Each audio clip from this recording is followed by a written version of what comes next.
अस्सलामुअलैकुम dear viewers, उम्मीद है आप लोग सब खैरियत से होंगे। इस वीडियो में मैंने कोशिश की है कि सबके सिग्नेचर हों। आपने अगर सिग्नेचर के लिए रिक्वेस्ट किया है तो पहले पूरी वीडियो देख के इंशाल्लाह इसमें आपको सिग्नेचर मिलेगा। वीडियो देख के बिना आप प्लीज़ कमेंट न किया करें।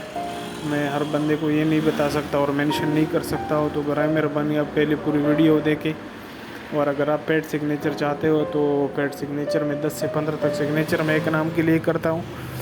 उसमें बेहतरीन प्रोफेशनल सिग्नेचर करता हूँ मैं, और वीडियो ट्यूटोरियल और पिक्चर्स वगैरह प्रोवाइड करता हूँ उसमें। तो उसमें व्हाट्सएप पर मुझे मैसेज कर सकते हो। Thank you.